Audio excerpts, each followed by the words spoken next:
رسول اللہ صلی اللہ علیہ وآلہ وسلم نے فرمایا، ساری امت جنت میں جائے گی سوائے ان کے جنہوں نے انکار کیا۔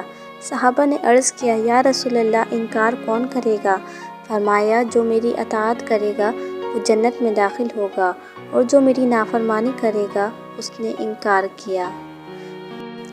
اللہ تعالیٰ قرآن مجید میں فرماتے ہیں، جو کوئی بھی میری ہدایت کی پیروی کرے گا اسے نہ تو کبھی کوئی خوف ہوگا اور نہ ہی وہ کبھی غمگین ہوگا۔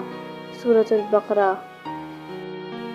رسول اللہ صلی اللہ علیہ وآلہ وسلم نے فرمایا، اس ذات کی قسم جس کے ہاتھ میں میری جان ہے، تم بھلائی کا حکم دو اور برائی سے روکو، ورنہ قریب ہے کہ اللہ تعالیٰ تم پر اپنا عذاب بھیج دے، پھر تم اللہ سے دعا کرو اور تمہاری دعا قبول نہ ہو۔ قرآن مجید میں اللہ تعالیٰ فرماتے ہیں، بس ایمان والے تو ایسے ہوتے ہیں کہ جب اللہ تعالیٰ کا ذکر آتا ہے تو ان کے قلوب ڈر جاتے ہیں، اور اللہ کی آیتیں ان کو پڑھ کر سنائی جاتی ہیں تو وہ آیتیں ان کے ایمان کو اور زیادہ کر دیتی ہیں اور لوگ اپنے رب پر توکل کرتے ہیں۔ سورۃ الانفال۔ رسول اللہ صلی اللہ علیہ وآلہ وسلم نے فرمایا، جس وقت بندہ اپنے گھر سے مسجد کی طرف نکلتا ہے تو ایک قدم پر ایک نیکی لکھی جاتی ہے اور دوسرے قدم پر ایک برائی مٹا دی جاتی ہے۔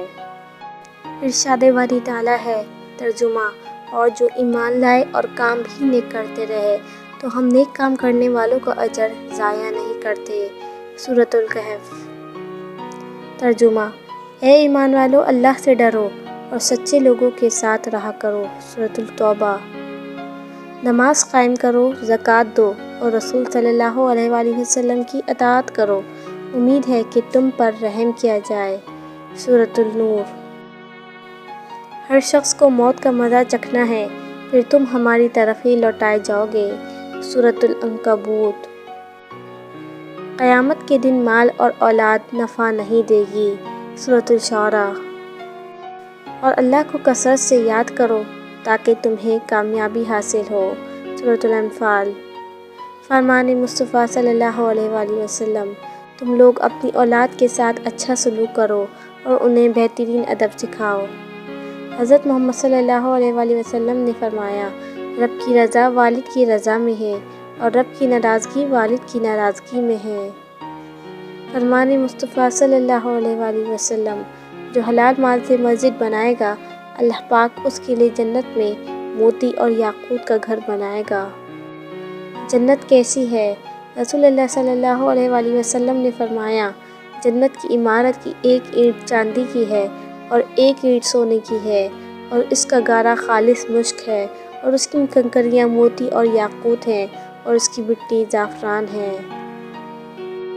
نبی کریم صلی اللہ علیہ وآلہ وسلم نے فرمایا، میرا پیغام لوگوں کو پہنچاؤ، اگرچہ ایک ہی آیت ہو اور بنی اسرائیل کے واقعات تم بیان کر سکتے ہو، ان میں کوئی حرج نہیں، اور جس نے مجھ پر قصداً جھوٹ باندھا تو اسے اپنے جہنم کے ٹھکانے کے لیے تیار رہنا چاہیے۔ ربنا آمنا فاکتبنا مع الشاہدین، اے ہمارے رب، ہم ایمان لے آئے، بس ہمارا نام حق کی گواہی دینے والوں میں لکھ دیجیے۔ سورۃ المائدہ۔